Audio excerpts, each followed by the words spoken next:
This is a book named Imagine This, From Ag in the Classroom, Stories Inspired by Agriculture. Colors Don't Matter by Sophia Magni, a fourth grader in Stanislaus County.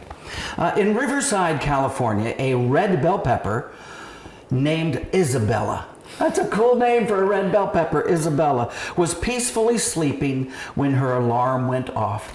Well, we're going to talk about Imagine This because we're with Mandi Bottoms from Ag in the Classroom. Before we talk about story contest, we're going to pickle some peppers. We are. You know, peppers are in season in the summer and they're here and then they're gone. And so one way to keep that summer feeling all year long is by pickling some peppers. So this is a great activity to do at home or at school or wherever you are with kids. It's very simple. So you need to make the brine. That is really important. So that's the science part because we have 3 cups of water and we're going to add 3 cups of apple cider vinegar here. Okay. And this is our microorganism. So that's what helps preserve everything. And so we put that in and then we're going to put in a cup and a half of sugar. This is the food for the microorganisms. Oh, yes, you have to have food. You do. And then we're going to put in a little bit of salt.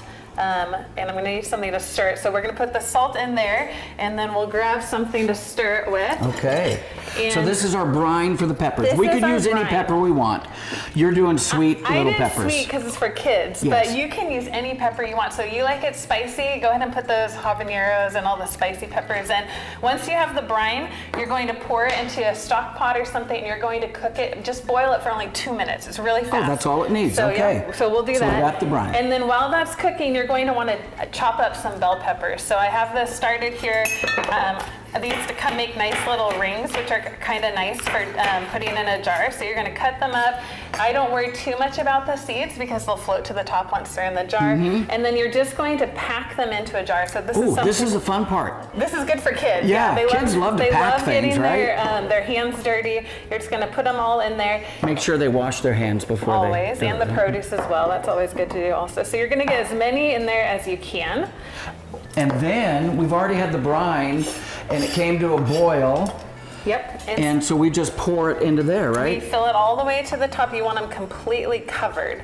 And once they're covered, they are ready to go. If you want to add a little bit of heat, you can chop up a pepper and just let's put do it in that. there. Should we do that? Yes, I'll chop it in half and just a little bit of heat goes in there, a little serrano and chili it's nice pepper. to do it long because then you don't mistakenly just eat the pepper. Yes. So that's just adding the flavoring. We put this on tightly and then you put it in the fridge for just 6 days. Oh. And the fermentation is going to do its magic. And after 6 days, you can try it and see if you like it. So actually, I started this 6 days ago. So we can try this one. This is already pickled. There's no heat included in it. Okay. This is a sweet pepper brine. Oh my goodness. Yes, put that in my salad, put that on my sandwiches. Isn't that good? That is very good. So, Mandi Bottoms, tell us about this cute little book. Yeah, so at Ag in the Classroom, every year we have a story writing contest for kids in grades 3 through 8. And they can write a story, they submit it online, and then it's judged statewide. The deadline is October 1st, so you need to get in by then.